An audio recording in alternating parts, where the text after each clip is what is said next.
नमस्कार, आप देखना शुरू कर चुके हैं झाझा डिजिटल न्यूज़। देखिए, इस वक्त हमारी उपस्थिति झाझा के ऐसे व्यक्ति के साथ में है जहां व्यापारियों का नाम अगर लिया जाए तो सबसे पहला उन्हीं का नाम लिया जाता है। कर्मठ और ईमानदार व्यक्ति हैं और युवा चेहरे हैं। हमारे साथ में बात करने के लिए सौरभ गोयल जी हमारे साथ में जुड़ रहे हैं। आपको बताना चाहता हूँ, श्री कृष्ण गौशाला जो कई वर्षों से अपने आप में पड़े हुए थे, मगर राजेश शरण आने के बाद उनकी जो उन्नति हुई श्री कृष्ण गौशाला का, आज बताना चाहता हूं कि एसडीएम अभय तिवारी के नेतृत्व में जो है आज श्री कृष्ण गौशाला में एक चुनाव किया गया, जिसमें आपको बताना चाहता हूं झाझा के कई बुद्धिजीवी लोग उपस्थित थे। आपको बताना चाहता हूं झाझा के चेयरमैन श्री संजय यादव एवं उपाध्यक्ष विपिन साव और झाझा के आपको बताना चाहता हूं कि झाझा के कई गणमान्य व्यक्ति को जो है इस पद के लिए अंतर्गत झाझा प्रखंड में श्री कृष्ण गौशाला है, जो लंबे समय तक विफल थी, किंतु यहाँ की जनता के अथक प्रयास के बाद यह गौशाला काफ़ी अच्छे ढंग से सक्रिय हुई है और हम लोगों ने विधिवत इसके निर्वाचन की प्रक्रिया संपन्न कराई। इसी कार्यकारिणी समिति जो कुल मिलाकर 12 सदस्य की, उसका चयन किया गया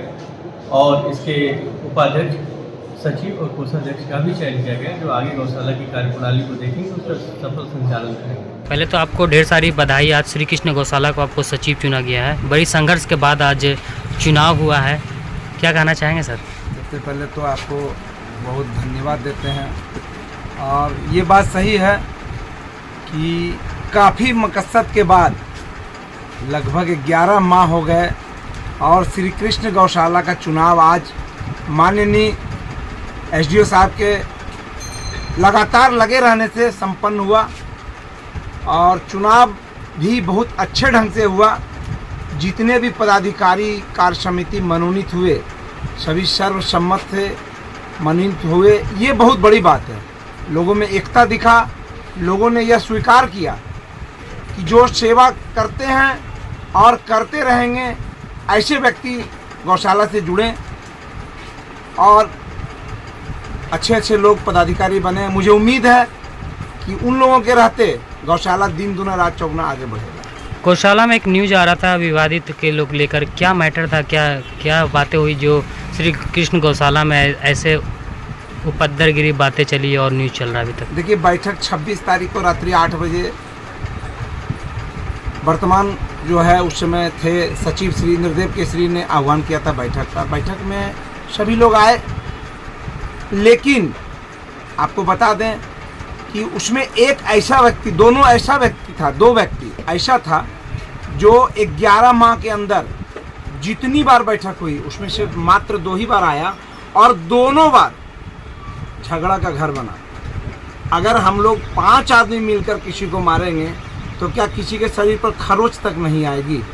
रही बात मारपीट की, अगर सही में हम पांचों ने उसको मिलकर मारा है तो वहाँ जो उस आदमी ने 4 लोगों का साक्ष्य दिया है, वो चारों बताएंगे ना कि हाँ हम लोग मारे हैं। मैंने उन चारों से पूछा भी, उन्होंने कहा नहीं, मारपीट किसी भी तरह का मारपीट नहीं हुआ। हाँ, नोक झोंक हुआ है, वो तो बैठक में चलता है भाई। हम किस विषय पे बोल रहे हैं, आप किस विषय पे बोल रहे हैं। मेन उन लोगों का मकसद था कि हम कुछ नहीं करेंगे, लेकिन पदाधिकारी गौशाला का बनकर गौशाला को उजाड़ने का काम करेंगे। यही मेन मकसद उन लोगों का था। कहीं ना कहीं खबरों में भी दिखाया जा कि 26,000 रुपये की छिनताई का मामला बताया जा रहा है। हाँ, ये क्या मामला है? मामला जो उसमें नोकझोंक जो हुआ, बकझक जो हुआ, उसमें हमारे पॉकेट ऊपर पैकेट में गौशाला का चूँकि पैसा हमारे पास ही रहता है और सारे स्टाफ लोगों को पैसा देने लेने का काम हम करते हैं। शाम को जो है हिसाब होता है और जो पैसा बच जाता है वो फिर रात में जाके घर रख देते हैं। उसी दरमियान हमारा 26,500 रुपया पॉकेट से जो है निकाल लिया गया। कौन निकाला, कुछ पता चला आपको? विकास, दोनों विकास मिलके नोकझोंक हो रही थी ना, मारपीट होती है और 5 लोग किसी को मारेंगे या वो 5 लड़का मिलके हमको मारे या हम 5 लड़का मिलके उसको मारे। ऐसा अगर होता तो सबसे पहले तो श्री कृष्ण गौशाला के सचिव बीच में आते, लेकिन ऐसा नहीं हुआ। कोई मारपीट ना, नोक झोंक में ही उन्होंने हमारा पैसा पकड़ से निकाल दिया। युवा है, तेज तर्रार है, मरवाड़ी युवा मंच के हैं सौरभ गोयल जी। सर, आज आपको गौशाला का पदभार मिला है, क्या कुछ कहना चाहेंगे सर? जी, आज गौशाला के जो चुनाव हुई उसमें मुझे सर्वसम्मति से कोषाध्यक्ष का पद मिला है। इसके लिए मैं बहुत तहे दिल से सब झाझा वासियों का धन्यवाद करता हूँ, कमेटी का धन्यवाद करता हूँ, हमारे एसडीएम साहब का धन्यवाद करता हूँ जिन्होंने इस प्रक्रिया की शुरुआत की। साथ में हमारी सीईओ मैडम थी, वो भी उस और हमारे चेयरमैन साहब, वाइस चेयरमैन साहब, अनेक जनता झाझा की जो वहाँ पे उपलब्ध थी या मौजूद थे, और जो गौ सेवक थे जिन्होंने हम पे ये विश्वास किया कि हम इस पद पे काम कर सके और इसका हमें भार दिया है।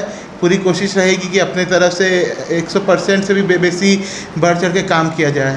सर, लगातार व्यवसाय के बाद भी आपके पिताजी भी सोशल वर्कर में थे, आज कहीं ना कहीं लग रहा है कि आप भी पिताजी के कदमों पे चल रहे हैं, क्या कुछ कहना चाहेंगे? जी देखिए, उनके जितना तो हम नहीं कर सकते हैं जितना उन्होंने किया है। उस अपने मुंह से कहना तो उसको बहुत सही बात नहीं होगी, लेकिन हमारी भी बस इतनी कोशिश है कि कुछ अगर कर पाए उनके जितने, कुछ उनके पद पे चल ले तो लगेगा कि बहुत कुछ कर लिया इस जीवन में। सर, कोषाध्यक्ष पद बहुत बड़ी पद होता है, उस टेबल को संभालना इतना भी आसान नहीं है, क्या लगता है आप 100% उतर पाएंगे? जी, आपने सही कहा कि ये बहुत बड़ी पद है, कोष का पद है। ऑफ कोर्स ये मेरा कोई बड़ी संस्था में फर्स्ट एक्सपीरियंस है इतने बड़े पोस्ट पे काम करने का, लेकिन उम्मीद है कि हमारे जो बाकी के पदाधिकारी हैं, जैसे सुरेश यादव जी हुए, हमारे सोनू बनवाल जी हुए, सूरज बनवाल जी हुए, जो हम लोग पदाधिकारी, हमारे एसडीएम साहब हुए, सबका मार्गदर्शक मिलेगा, सबके प्रयास से, आम जनता के राय विचार से खरा उतरने का पूरा प्रयत्न रहेगा। 100% से बेसी ही करने का कोशिश रहेगा, यही मेरी आशा रहेगी इस बार। गौशाला में जो पिछले समय से विवादों के घेरे में है, क्या अब वो विवाद खत्म हो जाएगा आपके जैसे युवा गौसेवक के रूप में आने से? ये विवाद की तो देखिए, कोई भी संस्था में विवाद तो होती ही हैं। ये हमारी कोशिश रहेगी कि कम से कम हो। अब आगे तो भगवान और गौ जी की जो इच्छा रहेगी, गाय माता की, उस पर चला जाएगा। क्या कुछ अपील करना चाहेंगे सौरभ जी झाझा की जनता से? झाझा की जनता से सिर्फ मैं एक या दो चीज़ अपील करूंगा कि कृपया बढ़ चढ़ के गौशाला में आए, गाय की सेवा करें, गौशाला को एक अपना जो भी सहयोग करना चाहे करते रहें, और ऐसा बनाए कि टूरिस्ट स्पॉट बन जाए झाझा का, ये one of the tourist spot, कि लोग आए, गौशाला को देखा जाए। उसमें हमारी भी रहेगी कि हम लोग गौशाला को कुछ करें, ऐसा करें कि लोग आने पे मजबूर हो जाएं।